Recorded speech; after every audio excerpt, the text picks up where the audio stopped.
Welcome, everyone, to another episode of Tales from the Spinner Rack, our weekly comic book review podcast. My name is Matt.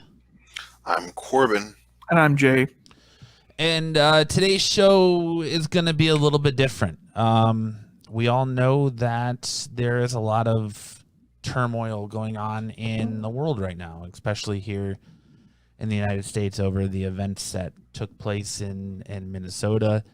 And it's even kind of hit close to home here in Phoenix. So we're not going to give the news this week as, you know, comic book news. If you want the news, it's out there. You can go get it.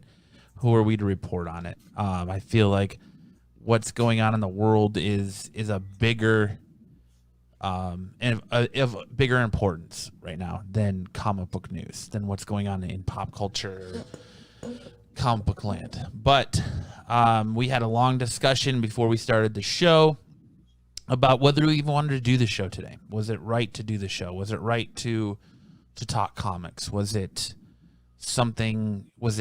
maybe disrespectful to the events that are playing out right now to do this show? And we all kind of discussed it, gave our opinions, and came to the decision that, you know, the events in the world are bigger than this show, but the show must go on.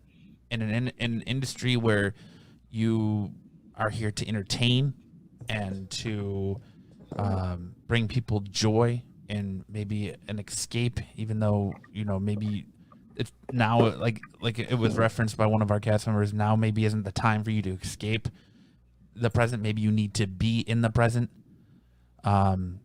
We aren't the people to tell you how to feel or how to handle this situation, so we decided that the show must go on in some aspects. So we're gonna bring you comic book reviews for last week's comics, but we wanted to get that sentiment out in the first place that, you know, I think all of us, I mean, I don't want to speak for any of the other guys, but I think all of us are right there with the sentiments that are being felt and voiced around the country as we speak.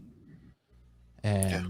I know we here in Phoenix, there's been looting and rioting, and we've now just put on a lockdown, a curfew, an 8 p.m. curfew, and it's a terrible situation that's going on right now. And just know we are our thoughts and sentiments are out there with everyone that are, you know, that is we're very much aware of what's going on in the world. And I feel like I'm just rambling now because I want to get that sentiment across, and I'm not really sure how to do it. But okay. We decided that the show, as a collective, that the show must go on because, you know, everybody deserves an escape, whether you need it from reality or what. So, and I mean, with really what's going on right now, it's rooted in comics. The sentiment is rooted in comics. You can look at V for Vendetta. You can look at the Watchmen. You can look at the X-Men. There's a lot of sentiment and a lot of, you know, art imitates reality or imitates life going on in the world right now. But with that said, I mean, I'll let either one of you guys say something if you want to kind of get your voice across. But other than that, we'll go ahead and get into doing reviewing comics because that's what we're here for and that's what people watch the show for. But like I said, I just wanted to get that out of the way, saying that the news and what's happening in the world is bigger than any entertainment or any comic book industry news that we could bring you right now. Yeah. What you have anything to add, Jay? I don't, man. I think Matt said it pretty well. I was going to say the exact same thing. I think we get it now. We're good. But all right, let's take a somber note and let's crank this bitch up to 100. All right, and let's go. All right. I guess real quick, I want to start off with a book. Well, shit. Maybe that's in bad taste. Let's talk Avengers 33. Sounds like a plan. Avengers 33.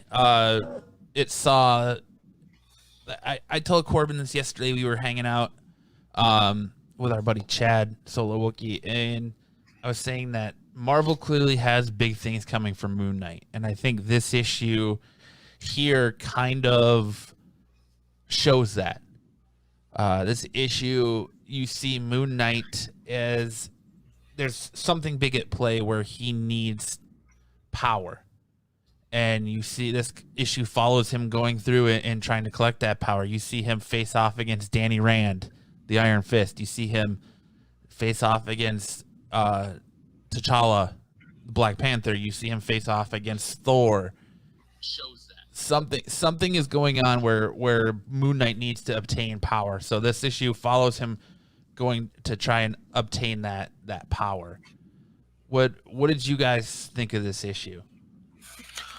I mean, first thoughts, I loved the cover. Matteo Scalera and Rochelle Rosenberg did a great job on it. The creative team artistry was by Jason Keith, and I really enjoyed just the whole total look of the book. I just start from there. It got my attention. It was one I was going to grab without even really knowing the storyline, aside from knowing that Moonlight was a big character in it. Now, Jason Aaron did a great job of not only writing as well as Javier Garon, not only in just writing it and getting each person's and it's understated, but Moon Knight is a character with many layers, many different personalities, each one distinct and separate from the other. And to have that in his own language and own feel that you knew as it was going, okay, now we're talking this person, now we're talking that entity, was really interesting to me. And I love the fact that they built up Moon Knight in this book as an unknown threat right now, but more of a slow burn. You know, we still don't know his true intentions. We know a little bit more. We got some crazy revelations about Moon Knight and Thor and how that all comes together. But it built up on each other with each page with like a sense of foreboding and a sense of, oh, what is going on right now? Obviously something's wrong, but what is it? And as Moon Knight came into contact with different Avengers, we start with Danny Rand. We go down to Doctor Strange, the Black Panther. As he's getting to contact each character, they're feeling the same confusion that we are as the reader, going, okay, something's not right. Well, what is it? And what's going on? And I really like that sense of place that the creative team did between the imagery and the artwork in general, imagery and the writing in general, to really get you there to what looks to be a very, very promising storyline here with the Age of Khonshu. Yeah. I don't think Moon Knight has actually had that great. I mean, Jeff Lemire, who's normally an awesome writer, I didn't care for his run on Moon Knight recently. And this character just, no one has really seemed to be able to really do something with him as a hero. And as a villain, which is what I believe what he started out as, I think it works somehow. And as much as I like Moon Knight as a hero, I just like the character. I think it really works as a villain. And I think finally he's poised to make a mark, good or bad, but he's back in a big way. And we see him use a lot of like Khonshu's powers that he's never used before. He's never summoned an army of dead. He was never able to like absorb people's powers in these relics. But he does. A lot of people see. You know what's funny? A lot of people, I've seen it read where people have articles where best superheroes without that don't have superpowers, and people put Batman and they put Moon Knight, but Moon Knight does have powers. He derives powers from the moon, and they mentioned it. So like in the moon cycles, when the moon is fullest is when his power is greatest. And they talked about here where the night he's doing all this is like the night of the biggest super moon, I think, that like the Earth has seen. I don't even know what he said. He said like in thousands of years. So he's picking his moment, and he's that's when he's doing it. And I thought it was awesome. I love Matt messaged us. He's like, you guys need to read Avengers 33, and I had it, but it was kind of towards the middle of the stack, and I'm like, all right, I'll move it up. And oh my gosh, man, it was really great. I really enjoyed it. No, it is. I'm with you. And honestly, I was gonna say you touched on Moon Knight. You know, he's one of those characters that he somehow attracts like top tier talent without like being like a top hero, you know, for Marvel. Like he's one of those guys, along with Daredevil, that's just like, you know, a really solid. I wouldn't put in, like the first 5-6 Marvel heroes I'm thinking of, but one that's kind of like that second tier that's really cool. And aside from like, for me personally, the Doug mentioned Sign Keyswick run, which was really just the early part from like Moon Knight 1 through like 230.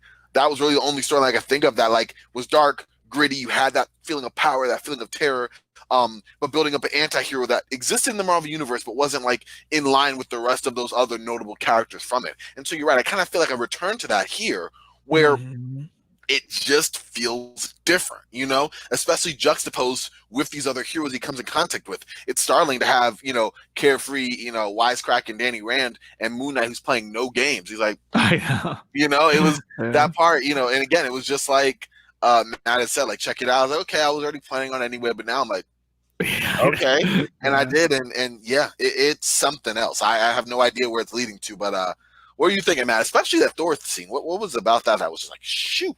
Well, I mean, I love this issue so much because you have a Moon Knight character who's normally in our circles or our community. When you're in a comic book and you're in a comic shop, he's compared to Batman. He's the psychopathic Batman. Like he's got multiple personalities. You know, they consider him a psychopath, and he's so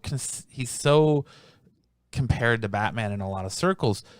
And to see him, I don't want to say it, and it almost isn't a very Batman way, to systematically go through some of the Earth's mightiest heroes in Danny Rand Iron Fist and take the Iron Fist power away from him. He goes and he fights Doctor Strange and takes his Sorcerer Supreme power away from him, you know, and then he goes and he fights T'Challa to a stalemate, who says, you know, my power derives from my blood. It's in my blood. You can't take that from me without killing me, so I'm just going to go with you. T'Challa gives up and goes with Moon Knight for whatever reason. He takes out Ghost Rider. He goes and he takes Ghost Rider's power, and then he fights Thor on the moon. And it's not like he fights him. He mollywops Thor on the moon. And to the point where Thor throws Mjolnir at him, and it's very much like the scene of Thor Ragnarok when Thor throws his hammer at Hala and she stops it.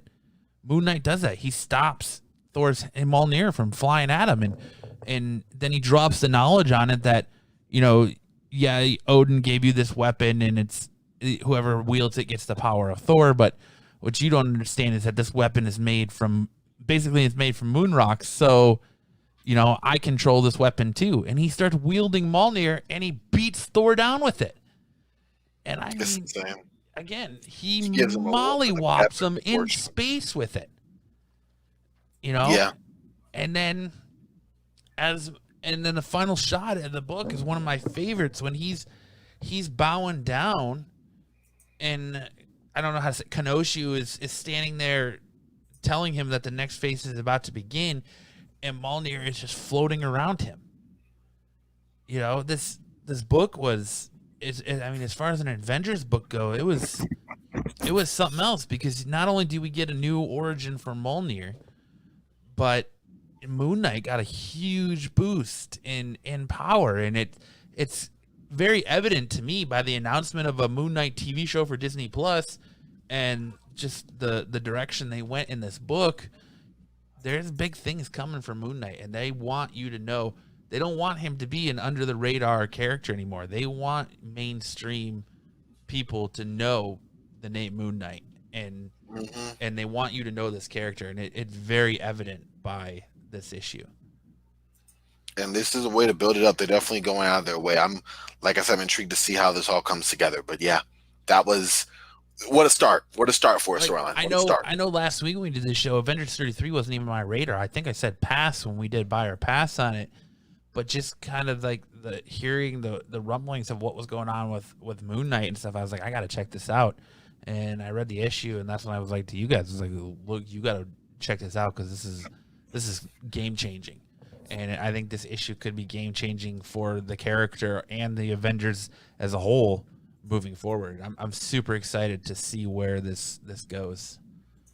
Definitely. I'm intrigued. Let's just say that it was a book I wasn't even gonna pick up. The cover got me, and again, I already kind of gave a shout to the artwork done by, again, Matteo Scalera and Rochelle Rosenberg. But I saw the book, I kind of picked up my own things, and as I looked, I went, well, let me give one more look at this one. And I'm like, okay, I didn't mention the Avengers, and I was like, we talked about it on the show, and I remember mentioning that Moon Knight had my interest because it's been a while, and if he's going to be like the signature character in the storyline, why not? Looked at this, and it's just a beautiful book, and I went, yeah, I'm just going to grab it. And sure enough, I'm just glad I did. Yeah, it hasn't been that great, to be honest with you. It's been all right, but this is definitely one of the better issues of this new volume. So what, from 1 to 5, what do you guys give Avengers 33? That's a good one. I'm gonna let Jay go first. Well, to be honest,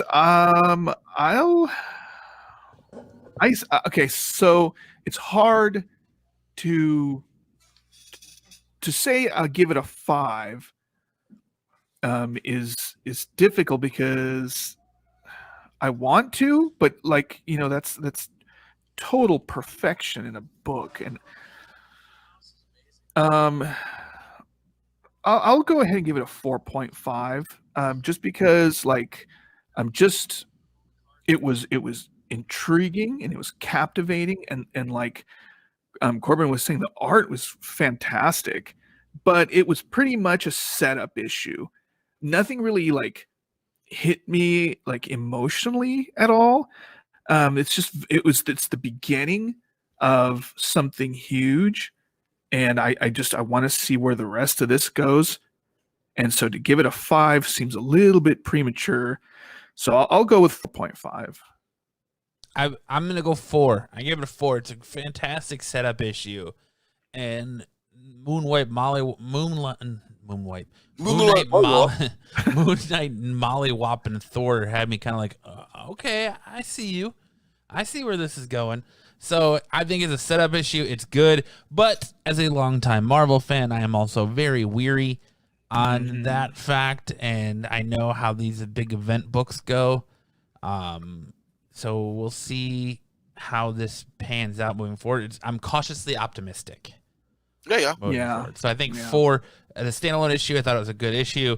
I'll give it a 4, but I'm not going to go much higher because I'm cautiously optimistic.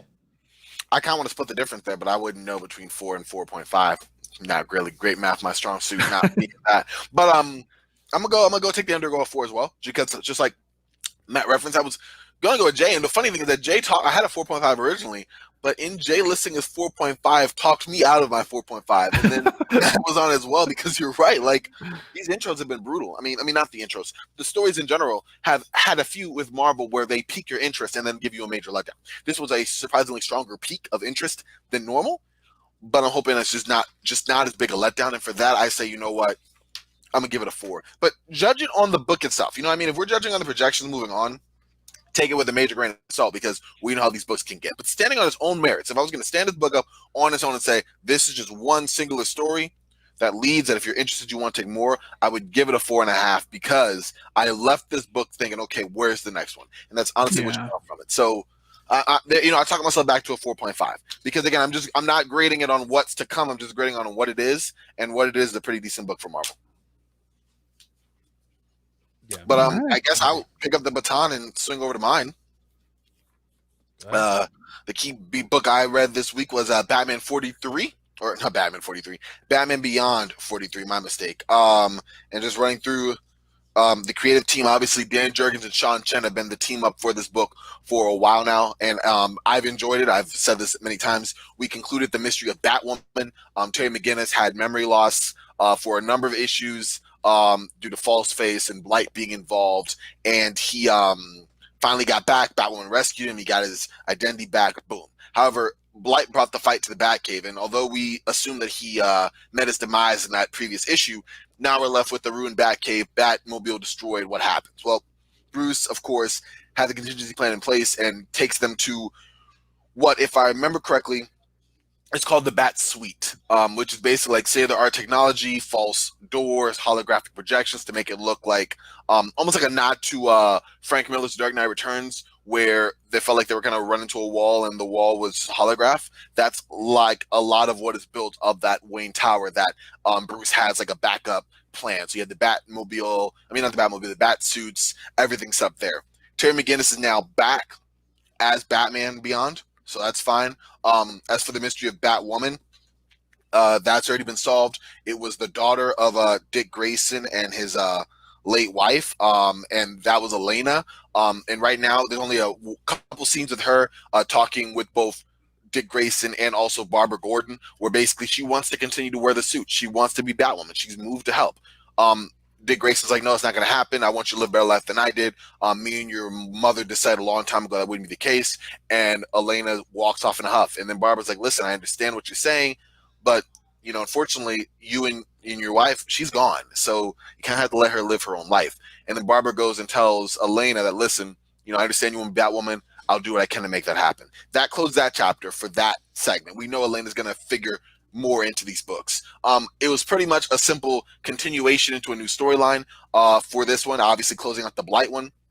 Terry's back. He's basically stopping some data tech thieves. Pretty simple stuff. However, in the midst of that, and there's a couple of tremors there. One, he's using all the stops. Terry's tired of having his mind taken over. He's tired of people taking over. He is like being a lot more aggressive with these minor crooks than even Bruce is like, yo, you only should be using those razor sharp batarangs for like level 8.5. And Terry's like, no, they're getting all this. And he's like being brutal. Like he kicked one dude, and as he kicked him, he turned on the jet propulsion, like from the bottom of his boots to really send the guy like flying. And these guys are thieves, but they're not superpowers. They're just thugs. And they're getting the business. In the middle of this, like just as Terry's almost scarily having fun with all of this, going, oh yeah, I'm back, bitch. Like this is me. You know, he gets taken, just grabbed up by this giant beast. And the beast actually turns out to be the dragon Goliath, who was basically a dragon that was the protector of the scepter of the kings and Biala.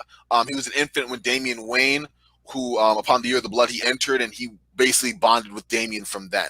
And so he's been with him, and kind of depending on what continuity, what book you're reading, has figured in as a bigger or smaller part of Damian Wayne's life. But in this one, when they see him, everyone goes immediately, oh, Damian Wayne is in the building. What's going on? And in Batman Beyond, Damian Wayne's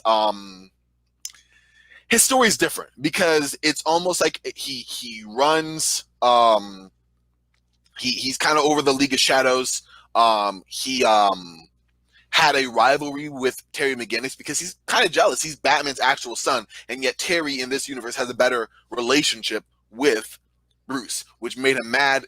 He had one storyline where he's like, you know what, forget this. Like, father, he sucks. I'm gonna kill him just to show you that you need to forget him. And so he does this, where he goes off and decides to take care of Terry McGinnis. And he had left.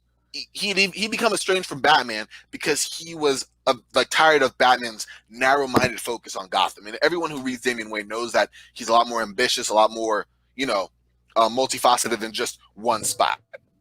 Once Ra's died in the Neo Gotham Batman universe, Damian became the demon of the League of Shadows. And obviously, he's one of the top fighters, if not the most effective combat fighter in the DC universe. He has that issue with Terry. They end up making up. They have a respectful alliance, and they're like, listen, you know what? You're here. I'm going to go back and make sure the League of Shadows is in good hands. And that kind of closed out Damian's run with Batman Beyond and how he figured into this. However, as Batman's following Goliath, because Goliath grabs him up, and Batman's like, oh, we about to fight? Because I'm ready to fight, because Terry is on one right now. But then he sees pretty quickly, with the help of Bruce, that Goliath the dragon is not there to actually do any fighting. He's there to lead Terry somewhere. And he takes Terry down to this, like, I guess like this building, this old kind of barn. And there in the graphic, you can see Goliath holding what looks to be Damian Wayne's kind of broken body. And you could see Batman like, oh, geez, like, oh, wow, that's Damian. What happened there? And that closes the book of Batman Beyond number 43. Now, what I liked about this, again, I've loved Sean Chen's writing on this. Enjoy the way that Batman Beyond's presented. I love the uniform. Obviously, the black and red's great, but it's just striking the way he does it. He emotes better under this than I've seen in other books before that represented Batman Beyond. So I give major props to Sean Chen. Love Dan Jurgens' writing. I think he gets Batman Beyond enough. He uses the word shui in at least every book, and I enjoy that. And then for me, leading into this, I'm intrigued by the storyline because obviously, you know, Damian Wayne is involved. That means that something in the storyline is going to involve the League of Shadows. And knowing, you know, from previous books that the new leader, his name is Zero, he's the guy who more than likely did this to Damian Wayne. So now it's like, okay, we're teaming up Terry and Damian to stop the League of Shadows, but whoever beat Damian that badly, in this case Zero, is probably a pretty formidable opponent. And how that ties into this new storyline, what about that brand new Batwoman who's ready to get back into the wings? It seems that we're going through like a new infusion of youth for this Bat family and Batman Beyond, and I'm excited to see where it goes. So, I mean, it's a solid book. For a book that had to carry on a new storyline from the last one, I like enough of the nuggets and different threads that can be tied back into later between Batwoman, between Terry's aggression, between the inclusion of Damian Wayne, between the end of the Batcave and the birth of Bat Suite. There's enough there that I'm ready to kind of see what Jurgens does to tie in all these threads. Then I give this book a 4 as well. It's a solid read, gets you to where you need to go. It kicks off a new storyline, and this is where we're at now with these comics now between Avengers and Batman Beyond, where we're kind of retaking you back. We're bringing you back. You guys caught? You good with me? Okay, now we're going to go here. And for that, I give it a 4.5. There you go, 4.5. Wow, that was a very inspired speech, Corbin. Thank you. I was prepared there. I had a moment. Blacked out a little bit. I did. Got a little excited. Got overcome. Wait, what was I talking about again? Yep. Am I awake? Do you have anything you want to talk about, Jay? Like any books you want to stand alone that we don't all have? Yeah, I read Nick Spencer and Ryan Ottley's Amazing Spider-Man number 43, which is the True Champions arc part 3 and its conclusion. And it's been a really, you know, under Nick Spencer, Amazing Spider-Man, it's been okay. I've, you know, Amazing Spider-Man's a book, I think I've mentioned this to you guys before, that I'll just keep reading, whether it's good or bad. It's just one of those things where I'm in there for the long haul. And so good or bad, I'm always there. But I've had my complaints about some of these story arcs, and True Champions is basically, like I said, it's three parts, so it's pretty short. It pretty much follows a monster named Gog. So Gog is an interdimensional being, and he was on Earth before, and he tangled with Spider-Man, and Spider-Man and Mr. Fantastic, because he was huge, and Spider-Man and Reed Richards injected him with Pym particles and shrunk him down to like the size of like a dog or like a little puppy, and they blasted him off back into the dimension where he's from. Well, while he was at that other dimension, the family, because he's pretty much like a dog. He's like, you know, all he's looking for is companionship, and he's looking just to be loyal and loved. And it sounds really dumb, but so he goes back to the family that originally owned him, which was caught in the middle of like this war, this intergalactic war, and the family that had him had this relic that is supposed to give like godlike power, and this was causing this war in this other dimension, and the person like smashed the relic into 1 million pieces, and well, not 1 million, but it was several pieces, and they told Gog to protect one, and they sent him off. And Gog basically made his way back to Earth, and he was hiding in a sewer guarding this relic. And Spider-Man and Boomerang caught wind that Kingpin was going after this relic, so they decided to go after it first, and they found Gog down there protecting it, and they took it. They tried to take it from him to protect that relic. They didn't want to get in the hands of Kingpin or anybody else. So while they were doing this, of course, Gog grew into this monstrous size and was wrecking New York, and they realized, Boomerang and Spider-Man realized, that he was actually kind of just like I was just saying, he just wanted like a companionship. He didn't seem evil. He just seemed like he was protecting this part, this relic. And anyway, they tricked him into shrinking down to size, and they fit him with this like this collar, so he doesn't use the Pym particles to expand and grow like the size of 2 or 3 city blocks. And they decided to they were playing around with him, and Boomerang was throwing his boomerangs at him. They were playing catch. So dumb. It sounds so dumb, but it served as like such a palate cleanser from all like the darkness that has been going on, that I actually like kind of liked it. So instead of killing it or blasting it off, making it somebody else's problem, they decided to, like I said, fit him with the inhibitor collar, and they took him home to their apartment, and now he's like their pet.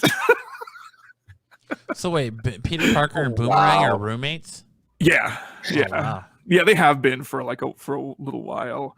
So yeah, so they took him, and now he's their pet, and he's like, Gog is like super happy because they showed his whole like story, and that's like all he really wants. He just wants to like be with people and be loved and loyal, and now he is that with Peter Parker especially. So I know it sounds really dumb, but man, I really needed this. I really needed a story like this. So there you go. So the art was, there's a lot of thick lines on the art, but I gave it a 3.5. Okay, I'm with that. 3.5, huh? Yeah, because it was heartwarming, but that's kind of about it. If I want, it's almost like if you want darkness, you would have read Venom. Yeah. And if you want darkness in your Spider-Verse, go see the new Venom issue, because that's got it. That's got what you need. Yeah. You think so? Kinda. Yeah. Wasn't the brightest book in a bunch. Did you think differently? Apparently, Matt. Did you want to share what you thought? Yeah. So, Venom 25. Here's variant cover. Love that cover. Venom 25. It kind of displays a different light to Eddie Brock, where Eddie Brock, it opens up on him talking, and it feels very much like he's talking to the reader, like he's talking to you, until you realize later on down the line that he's actually talking to the Avengers. But he's explaining the situation. He's explaining the situation with Null and what's coming, and he expresses regret. He expresses regret for his hatred for Peter Parker. He expresses his regret for some of the things he's done as Venom, and with the symbiote, and he expresses regret everywhere, for everything he's done up into this point. And he's kind of talking to the Avengers to get them on his side, to warn them about Null, to get him to help him fight. And he expresses that he hasn't been the best father, and to his son. And he kind of has a whole, I don't want to say out of body experience, but he's been taken over by the Carnage symbiote. So his son kind of like uses his special powers that still haven't really been established on what the hell they are, but his special powers to kind of break through the mental jail, or mental prison that the Carnage symbiote has Eddie Brock's consciousness in, to kind of to talk to him, and they're, he's expressing that to get out of there. I never wanted this life for you, and he's expressing all this stuff to his son as well. And his son, kind of helps him separate the two symbiotes. And, Eddie chopped his hand off, and his symbiote's talking to him, and he's like, I'm so sorry, and I never meant for this to happen. And Eddie asks his symbiote to repair his hand, and he's like, I can't repair that much damage, but I can help you out. And his symbiote attaches to him to form his hand.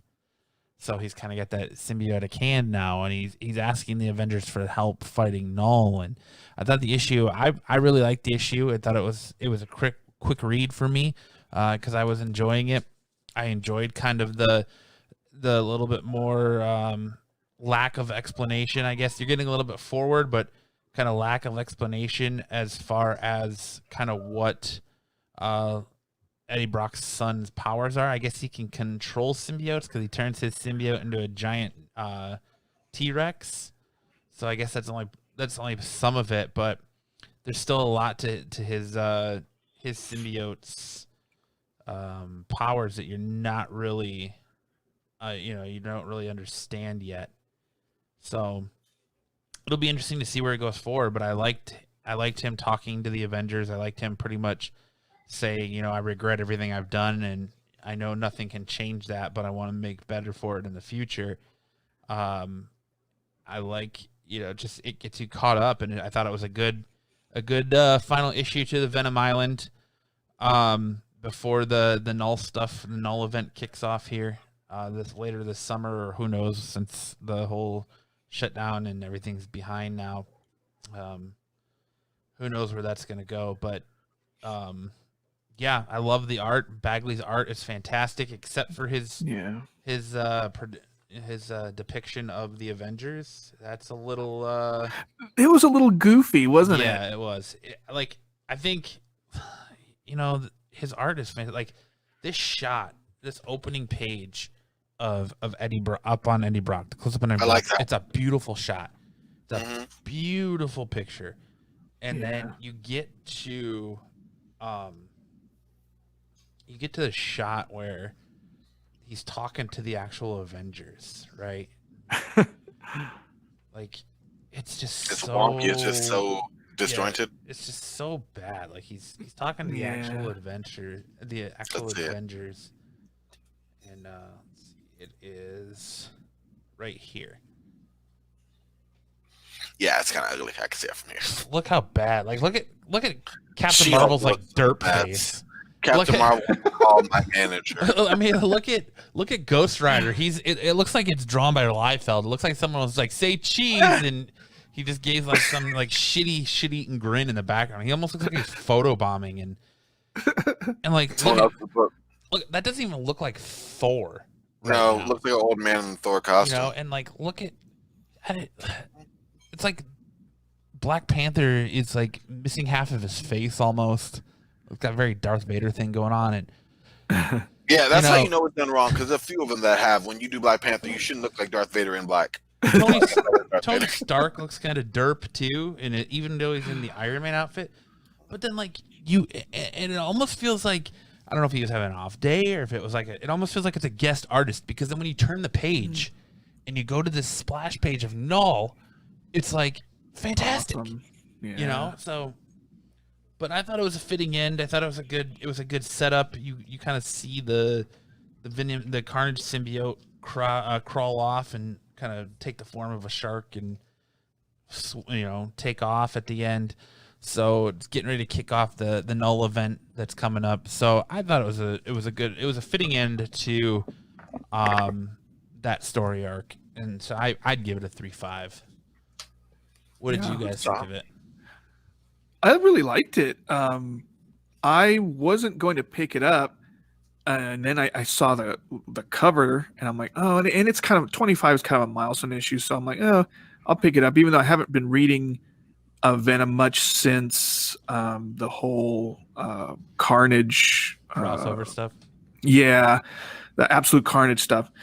But I picked it up, and I thought it was really great. Like, Matt was saying, the art was awesome. The Avengers looked a little bit funny, but there's some great, splash pages, and there's some awesome shots of T-Rex and that Carnage fighting, and it was cool. I like the part where Carol Danvers was like the beard, Eddie. Yeah. Like whoa there.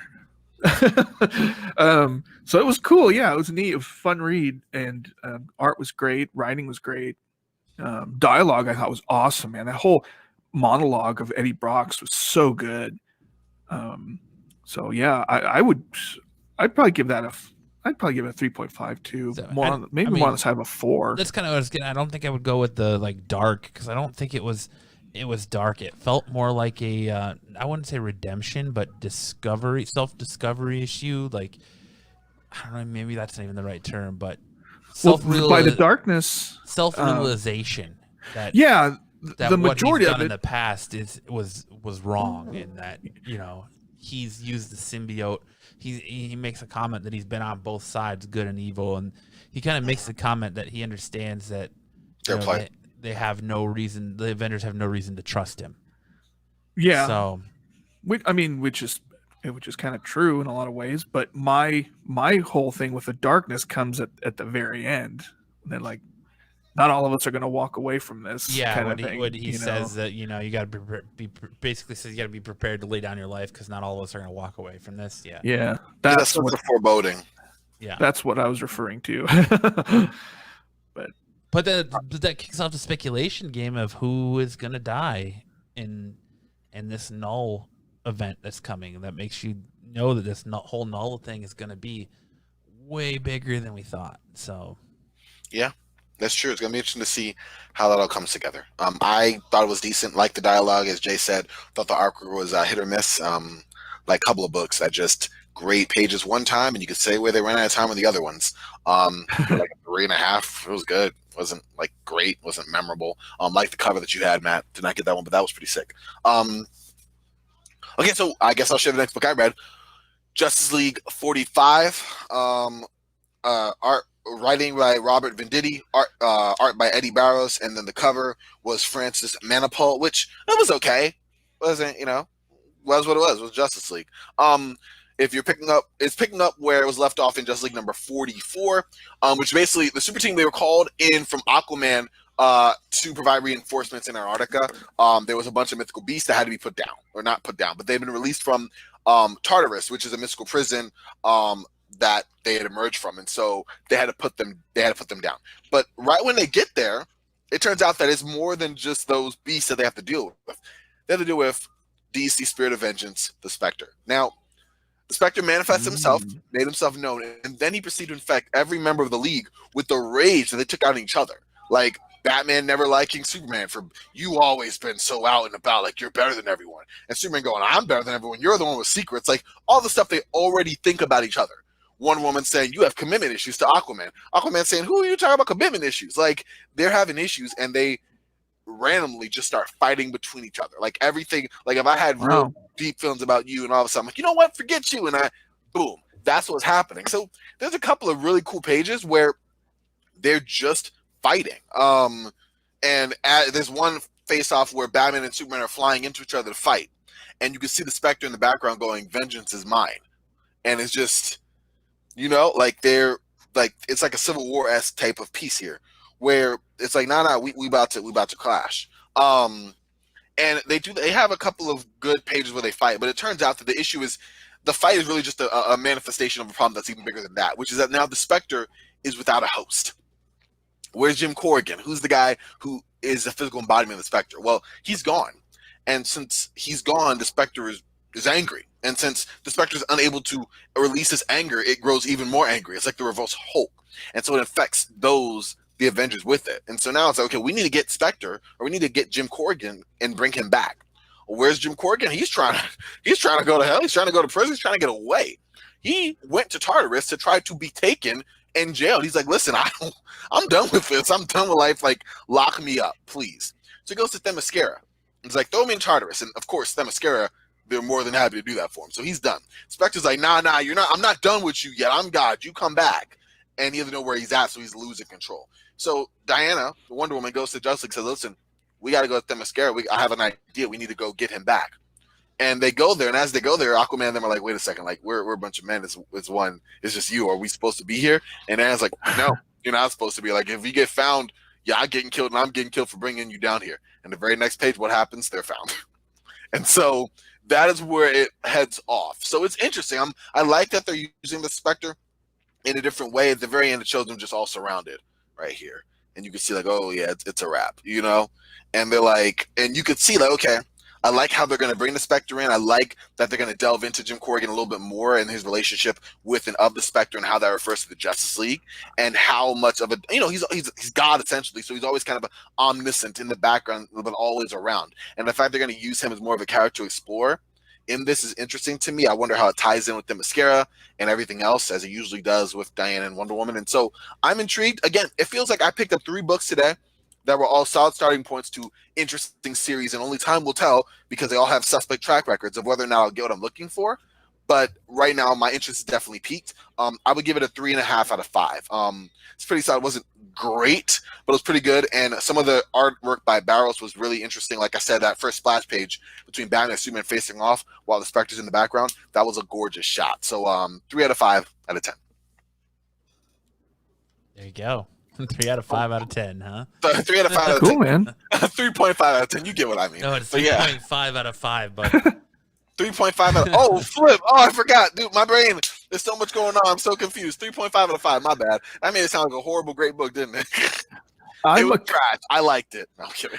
I'm a couple issues behind on Justice League, but I really like what Venditti's been doing with it, as opposed to, a lot of people might get really angry at this, but I like what he's been doing as opposed to what Scott Snyder did with his title, because I don't know, man. I don't know what happened there. I can see what you mean. I like that everyone's getting a little bit of spotlight. I like that it's going on the league as a whole. It's not just, you know, certain creative teams and certain talents aren't meant for certain books. We talked about this last show too. You know, what works for you as a strength here does not work for you strength here. I'm going to kick Matt off here, but Tom King, you know, doesn't say anything else.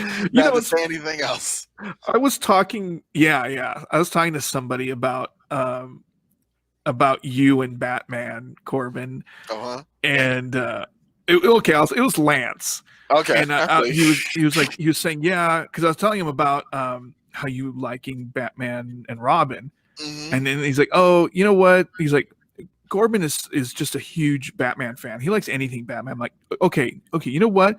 You mentioned Tom King to Corbin. Next time you talk to Corbin, mention Tom King, and you'll see how much of a, you know, that's it. The wrath of Corbin. You'll see. Yeah, still a phrase from the flagship Absolute Geek. That, sir, is a incorrect statement. Because no, that's not true. But yeah, thank you for that. You know, Jay, you know it's not. Oh, I know, man. And I think that Scott Snyder, great talent, amazing talent. No, I also agree with you. I did not particularly enjoy his Justice League run, and that's why, you know, certain books appeal to certain people. I was reading an article yesterday in Old Wizard magazine about and I'm forgetting his name, Jeff Johns, and how he preferred B-list heroes that he could do more with and develop more than the flagship heroes that he's decent with. As we know, he's pretty good, but he just doesn't feel comfortable with. Everyone has their niche and what they click with, and you're right. So to give it back to you, obviously, Venditti, yeah, he's been really good. Yeah, man, someone's got to start Wizard back up again. Sheesh, for real. For real. I am a Wizard junkie, yo. But yeah, it's sad that it's gone. It's sad that the market will not bring it back with the rise of clickbait and everything. I know we're going on a tangent here and everything. Yeah, we already, bleeding cool and everything. But those were days, and I didn't even really get to fully realize them. I mean, I'm making up on it now, reading old boxes. I picked up a good box yesterday from Brian, and I was like, wow, these are really, really good. But yeah, it's so different how everything's changing that. Yeah. Yeah, you got a good haul of Wizard yesterday, huh?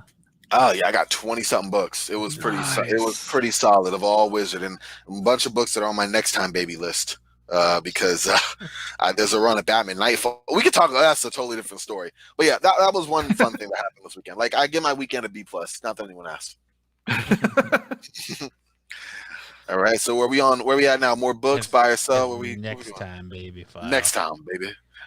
Shout out to Iron What do Man. you got next, Jay?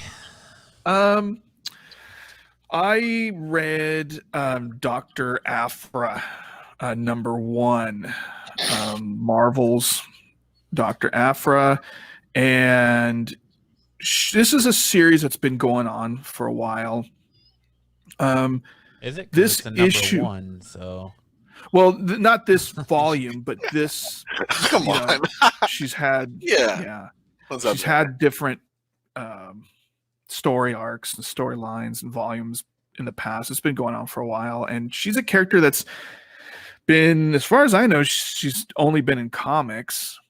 She's never appeared live action, not even like in the background in Jabba's palace or anything. Or I don't think she's been in Clone Wars or yeah, I don't think she's been in anything other than comics. So she is like a cross between, like, I want to say like Laura Croft and like Laura Croft and like Han Solo kind of thing, where she's kind of she's an archaeologist, and her storylines kind of intertwine with some of like the bigger Star Wars arcs, where you know, she'll be at places like right after some of the battles or during, you know, her path will cross with some of the other continuities.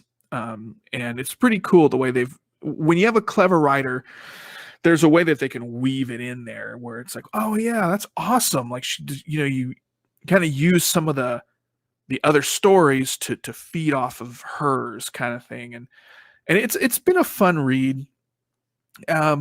The last volume, sometimes it kind of got into like, you know, and I don't know how to put it lightly, and I'm not, so I'll just say it.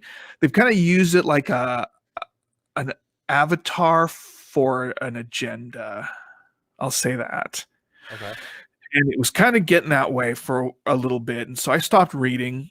And so when they redid her story with number one, I thought, well, I'll you know, it's a new creative team, so I'll pick it up, and it was pretty good.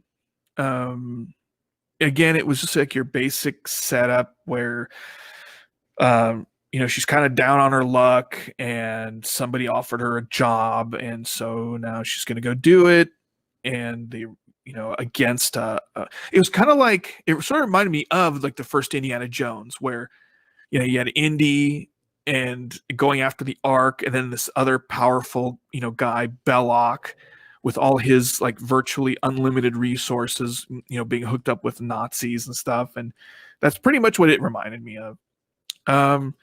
So it was a quick, fun read, very fast paced. So far, I liked some of the other characters. My disappointment was in her previous volumes, she had these two like psycho droids, BT and 000, which is like, they're like the anti C3PO and R2D2, and they were like all black, and they were like very homicidal. They like loved killing humans.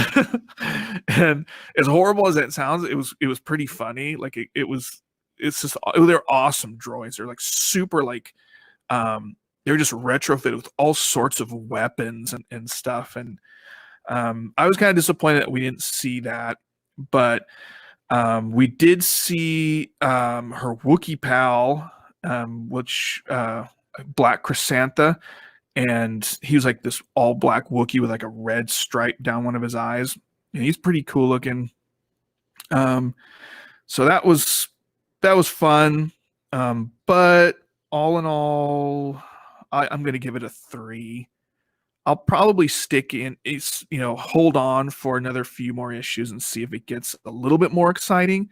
But as of right now, it was pretty, you know, it wasn't horrible, but it wasn't awesome, you know. Yeah. I'm going to kick that off to go to Marauders 10. Did you read Marauders? I did. Marauders 10. So you saw in Marauders 10, it comes to the Krakoan Council's knowledge that there is a group of Russians that are making and basically bootlegging and black market selling Forge's mutant power dampening technology, and that he created when he was working for the U.S. government. Forge says he was pretty sure that he deleted all the files for that, but there was one man that worked closely with him that had a photographic memory that memorized his work, and they believe that he has been kidnapped and he is being forced to help the Russians create this technology. So they dispatched the Marauders to they bring it to the Krakoan Council, and the Krakoan Council is pretty much like, we should just leave this alone. This is more of a job for the X-Force. And then Magneto kind of is like, nah, that's not how this is going to happen. In a way, and he's like, this is more of a job for a telepath. And then he contacts Emma Frost, and they intercept the Russians, and Iceman and Storm pretty much stop their ship, and then they show up. The rest of the Marauders show up in an alien spaceship, and they're boarded by Emma Frost and Pyro, and Emma Frost uses sex as a weapon, as a deceptive weapon, and she basically dispatches them with sex appeal by showing them her boobies, her lady bits, and they get back the guy, and then that was working for the government. And at the end of the book, you see them all, Braca and Krakoa, and they're talking about how to bring back Kitty Pryde, and they're saying that, Goldballs is kind of like, I don't think there's a way to bring her back. Enough is enough. We just have to, come to terms with the fact that she's not going to be able to bring her back, and Krakoa is not going to let us resurrect Kitty. And Charles Xavier is like, I agree for now, so please go to sleep. I'll inform the White Queen of my decision. And then the next issue is called Funeral for a Mutant. So it looks like they're finally going to. Wow. It looks like the death of Kitty Pryde is holding strong as of right now. So, as far as an issue goes, I kind of give this one a 2.5. There wasn't a lot to it. It was clearly an issue just moving them on into the next phase, and kind of, I think, finally putting to bed the whole Kitty Pryde thing, and they're just trying. It was pretty much a filler issue to finally give you that final confirmation that they think Kitty Pryde's dead, and they're going to move forward with burying her. So there wasn't too much to it. I kind of felt like it was very predictable that it was Russians that are using Forge's power damper technology. So it felt like it was a predictable play and kind of an easy out. So I give that book a 2.5. I feel it. You blame the Russians. That's predictive. No, I'm kidding. What do you think of it, Jay? It was okay. I really like the title of it. Send one of theirs to the morgue. Yeah. I don't know if you guys ever see the Untouchables? Mm-hmm. Brian De Palma's Untouchables. That was awesome. I was like, good shout out to that. You caught that. Yeah, that's like one of my favorite movies. But yeah, it was very much a small slice of the plot moving forward. So, there wasn't a lot of revelation. There wasn't a lot of, nothing, like Matt said, nothing really happened. Nothing really, it just continue slowly plowing forward. That creep Sebastian Shaw is still like running around acting like he didn't do anything. Nobody knows. Yeah. But wasn't there an issue where it looked like Kitty Pryde was like getting like loosening her like bands that when she was underwater? Wasn't there a few? Am I just like making this up in my own mind? Like, remember where there's like what's his face? I know there was a, like, you saw, because you see her drowning, and then they get her body out. Bishop gets her body out, and she's laying on a deck covered, and then you see Lockheed get taken out of like a fishing net, and Lockheed's back to life. And like the last issue I remember, because I mean, I was almost like, I need to go back and reread this stuff because I don't remember since the break. Last issue I remember, the final issue was Lockheed was taken in by a little girl and basically nursed back to health, and he took off, and the last shot was Lockheed flying out of her house, and you would think that he was going to go back to Krakoa to find Kitty Pryde, but they didn't even touch on that in this issue. Oh, okay. Then Wow. I just made it up in my own head then. Huh. Hey, it's been a She while. can't be Comics dead. can do that. So, What's that? I said it's been a while. Comics, our brains can do that. I'm not going to say you're wrong, but I don't remember it. You know? No, I think you're right. Because I'm mixing up with. I remember Lockheed when he got adopted in that new home, and then all of a sudden he got like this weird little spark in his eye, and he like took Yeah. off. Like Mhm. he knew something was, I don't know. Yeah. I don't know. It's hard to distinguish what's going on with that book, because especially with like that long break. I know. I'm like, I need to go back and reread this, but I don't want to go back and reread this to try and figure out what is going on. But like I said, I think 2.5 is for me. But what would you give it? 2.5 sounds about right. 2.5 out of 10. I concur. Out of 5, my friend. Out of 5. It was a joke. Oh man, that's Learn cool. the ranking system, sir. I give it 2.5 couch cushions. Oh my god. Yeah, you should have heard the explanation I got when I forgot their Oh, I heard it. ranking system. I actually listened. Just tell me Yeah. 2 out of 5. I'm like, I don't care about. Oh, you got the one cushion that tells you that you're leaning one leg. I like the breakdown. Yeah, it was very, like there was some actual thought process behind that one. That was funny. I felt like just saying, I don't care. You helped start this system. I know. Yeah, but that's why I bailed, because I How didn't do want you anything not of it. know? You were involved in the beta. No, I'm kidding. I pushed the trap door on myself. Yeah, you totally did. But When did, Fury, I'm out. Did you guys have any other books? That was it for me. Jay? I just real quick wanted to just mention Basketful of Heads number 7, and I know you guys haven't read it. I know Matt says he's going to pick it up on trade. So I'm not going to say anything about how it ended. I'll just say it ended, and it was satisfying, and Joe Hill.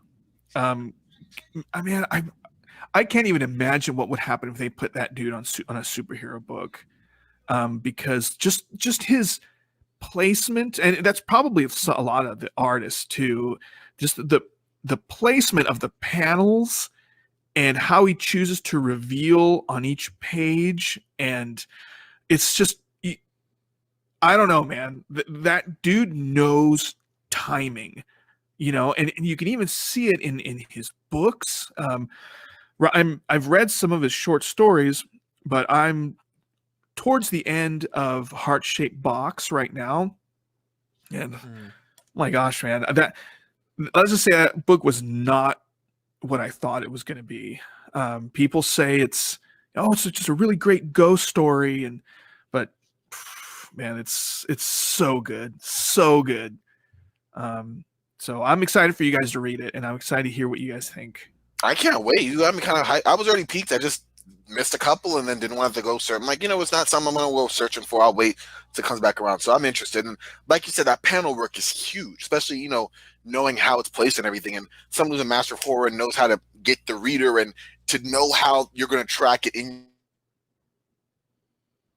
I like that freeze of Corbin. That awesome freeze job of Corbin right there. That is great. Screenshot. Yep. Hard screenshot of that Corbin freeze. He's gone. He is gone, ladies and gentlemen. Well, is he gone? To pick up the slack on Corbin's monster freeze right there, so you can just sit there and look at that view. I'm gonna go Rogue Planet. Rogue Planet was an interesting book. It is an Oni Press book number 1. It was an interesting pickup. It was a pickup just because I was like, ooh, that kind of looks interesting by the cover. There's the cover of it. It follows, it opens up with an alien race sacrificing his son to this planet, it looks like this beast. You're not really sure what it is. And then it shows this crew that is answering a distress signal They're coming from outer space. They come out of hypersleep. They're answering this distress signal, and their whole thing is to basically salvage wrecks for parts and for kind of pillage and space pirate and booty, basically loot them.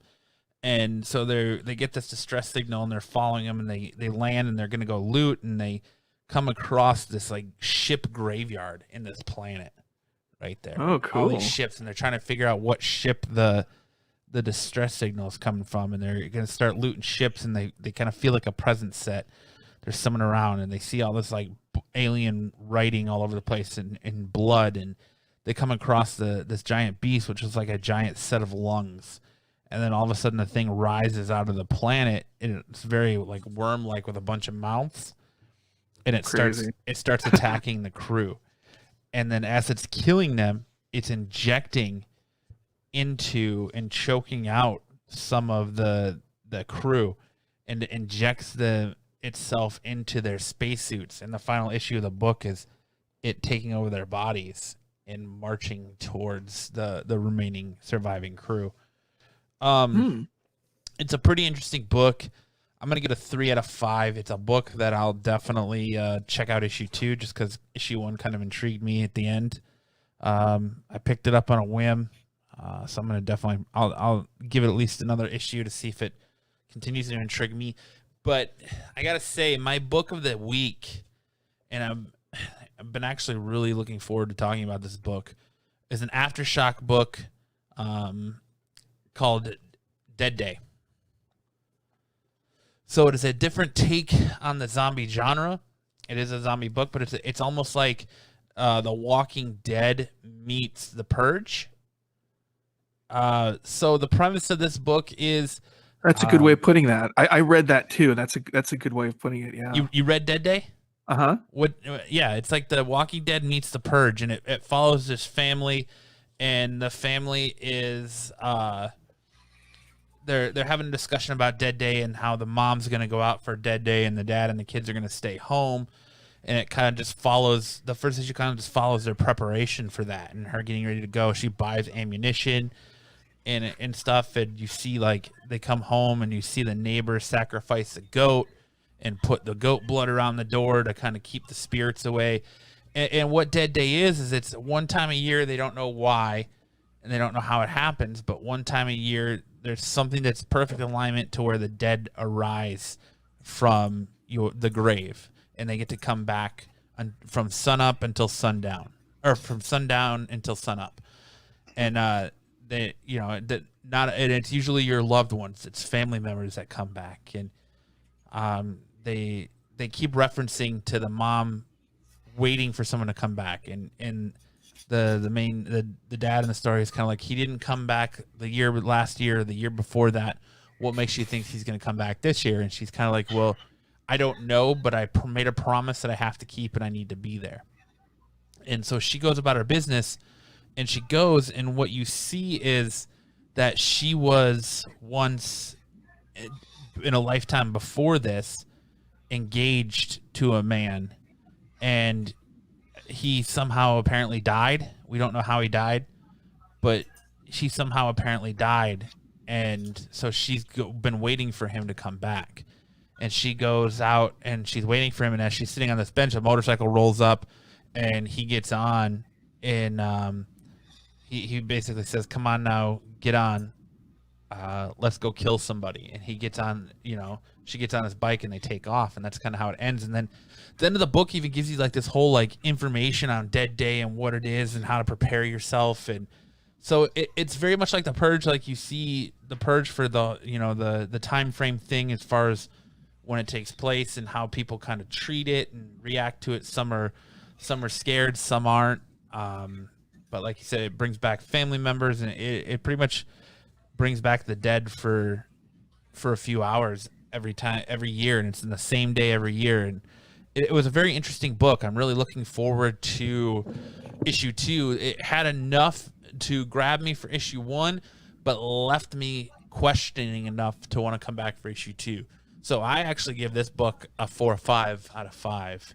I would say if you're like The Walking Dead and you need something to fill that hole, if you were a monthly reader of The Walking Dead and you missed that book, 0 Year that we talked about last week was good, and then Day of the Dead is also a good filler. And I kind of like that, like I said, that new twist where you get very much those Walking Dead but Purge feelings as well.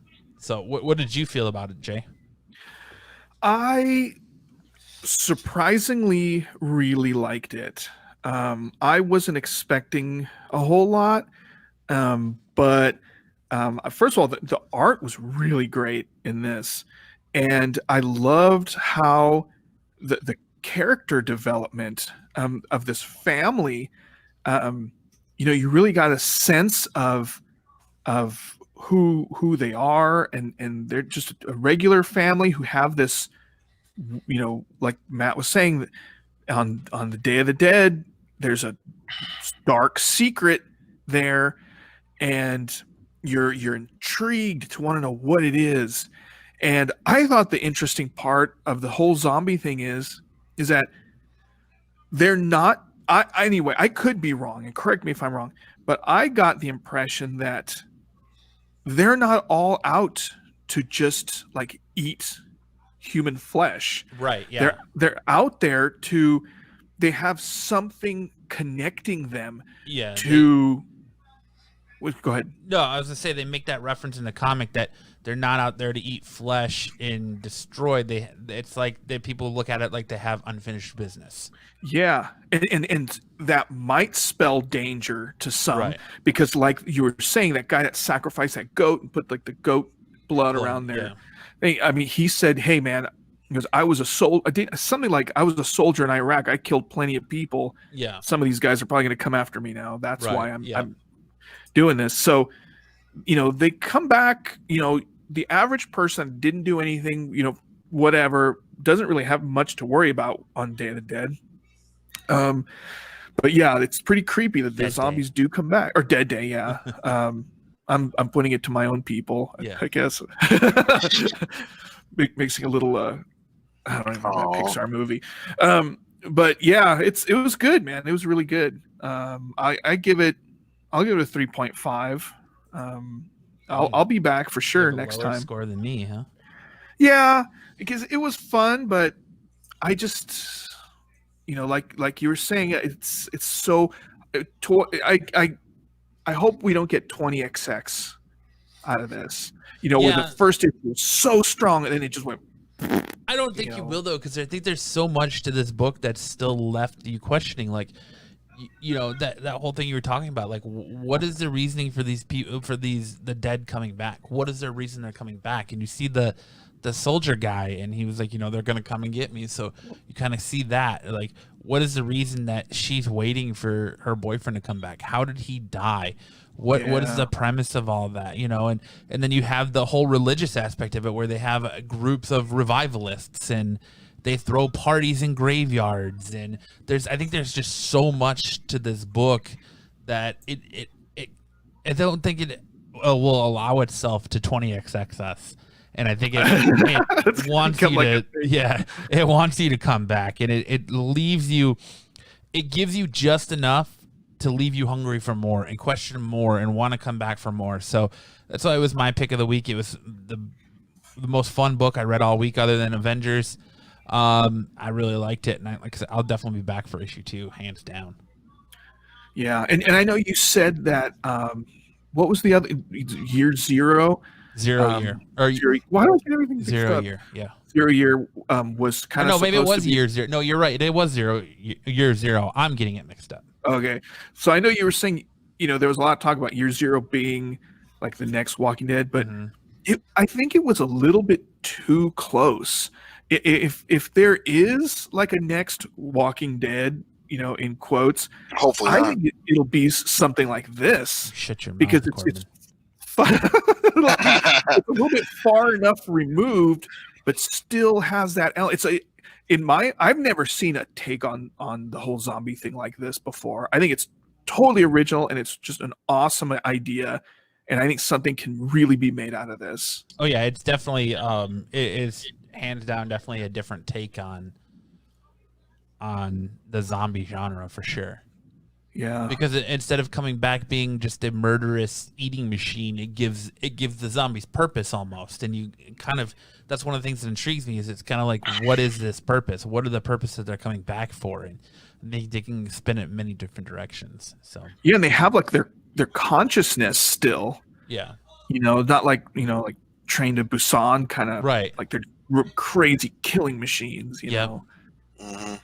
But I'm super. That's interesting. I was super impressed with it. But all right, so that'll do it for the reviews. Let's move on to the portion of our show where we do buy or pass, where we talk about the next week's books that are coming out, the hot titles that are coming out next week, and we give you our opinion whether we're going to buy or pass on them. Remember, Marvel's shipping schedule is there is no new books this week. It is all trades. So if you're a Marvel fan, next week, no new books. The following week. So new books come out on the 3rd of June. You will get the return of new release Marvel books on the 10th of June. So June 10th is when you can expect Marvel again. So we'll go with, let's see. Let's kick this off here. Going through. Boom. Red Mother number 5. Ooh, yes. That's a buy for me. That's going to be a buy Definitely. for Jay. Looks like a pass for Corbin. It's really just a pass because I'm not really sure of. I got to do some more research on what it is. We've only reviewed the first 4 issues on the show, Corbin. Where have you been?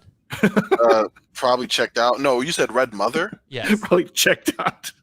That's right. No, when did we review it? Last episode? When did we review it? No, we did. It's been a Jay and I, while. yeah, Jay and I were reviewing it before when I was working double the time whole shifts. pandemic thing. Because I'll tell you, if it was during that time, then no. I think it's some of just- them were. Yeah. Okay, see, then I would explain why, Matt. So maybe some people have to work for a no, I'm playing. But no, I will go back and listen to your glowing reviews, I'm sure, and then I will also pick it up. moving on to DC Action Comics 1022. I will be there. That's I possibly a pass. will also. That's a pass. It for me. depends. I gotta look and see what I think about it, but ultimately, I'm intrigued, I guess. Aquaman 59. I have to catch up, man. I'm like 4 or 5 issues behind on Aquaman, so I'll probably get it, but I won't read it yet. That'll be a pass for me. Corbin. No, I'm not doing that. Sorry. Batman Superman number 9. No, I'm probably gonna grab that one. I'm passing that one. Yeah, I'm passing those. Birds of Prey number 1. It's number 1. Maybe. Maybe if it's number 1, but if it's based on the movie, boo. I mean, I don't know if based on the movie, but if it has same characters, like if it's in the same vein as the movie, then Yeah. I'll probably pass. It'll be a big passaroni for me. Catwoman 22. You said Catwoman? Yes. I'll probably pass. I will possibly also do the same, but not for like just not. I have to look again. These are some of the books I'm re-looking in. Yeah, I'm so glad you're re-looking in. So like you're being. You froze. And now Am I back now? Yeah, Okay, now you're Corbin. back with a monstrous delay. Because you have to understand. You have to understand what my Wi-Fi sucks right now. But you have to understand that I with do the understand delay that and your stuff, a Wi-Fi lot of it sucks is right going now. back into these books. Yes. No, I'm kidding. A lot of stuff's going back in these books, and that is what I'm saying. Like right now, if I was going to stick to my normal Batman titles in 1 or 2 books, I'd have 1 book a week right now. So when I say reassess, yeah, for the sake of like looking at some books for this show and just my comic book reading, I have to look at some titles that I previously would not have looked at in order to enhance my reading experience as a comic fan. It's on the list to be reassessed. The Catwoman 100-page 80th anniversary spectacular. You have covers from Joel Jones, Adam Hughes, Stanley Artgerm, everyone knows him as Artgerm, Frank Cho, J. Scott Campbell, Delato, and Jim Lee. That's probably going to be a $10 book, just so everyone's The aware. Jim Lee one. Oh yeah. No, J. Scott Campbell? 100-page anniversary issue period is going to be probably a $10 book. I wouldn't be surprised. Huh. Interesting. I'm sorry. There also is a Jin Yang Lee and a J Blank variant. So, Interesting. yeah. Are you going to be picking that up? I'm not. No, I'm not a big fan of these 80th anniversaries issues. I think it can be a sweet tribute to, whatever, like the character of the time. I picked up the Robin. I find myself possibly looking into it. Catwoman's not super high on my list. I mean, she's okay as a character, but I find myself liking these like almost love letters to these characters over the time. The stories themselves have been lackluster to me, but sometimes it brings back classic creators from that time. So I think it's worth a look. I'm hedging as to whether or not I'll be getting it though. And that's exactly what they are. Like you said, they're love letters to the character. You're hedging, huh? What are you? Yeah, because hedging? I'm hedging on the fact that I like the history of the character, and I like, as Jay was saying, the love letters to it, but I don't love that character. You know what I mean? It's like, So for me, yeah, Robin was close enough. Batman's a given. Catwoman, now we're getting in the weeds. If they said Alfred, I'd say no. Just because it's a testament of tribute and admiration doesn't mean I have to be like, oh yeah, let's do it. No. Detective Comics 1022. I will be there. Gonna be a big pass for me. Got to. What? No. Flash 754. No. I will be there. I'm telling you. Sorry, Jay's gonna supply a lot of next week's spinner rack for real. Flash has actually been pretty good lately. John Constantine Hellblazer number 6. Possibly. Before the whole quarantine thing, I grabbed a bunch of.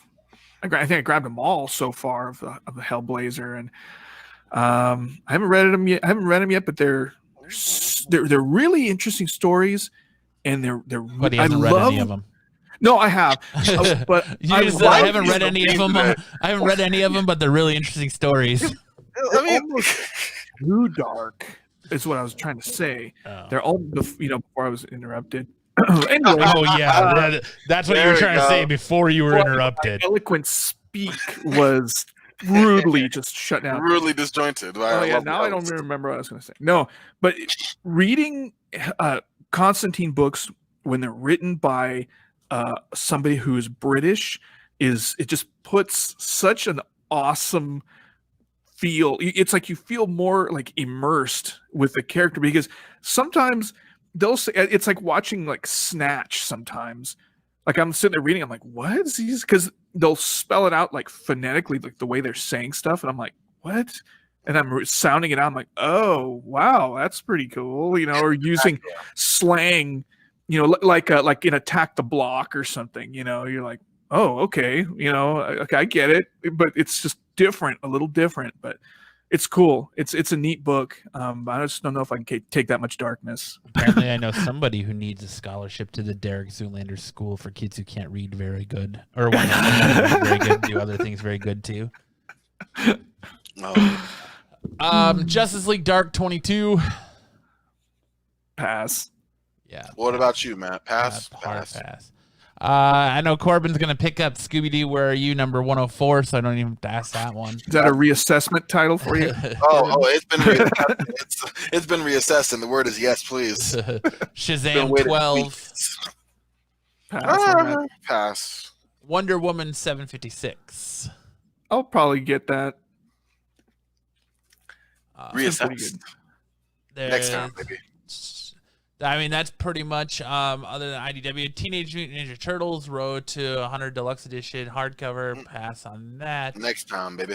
That's pretty much it. Next week. It's a weird week. It's light.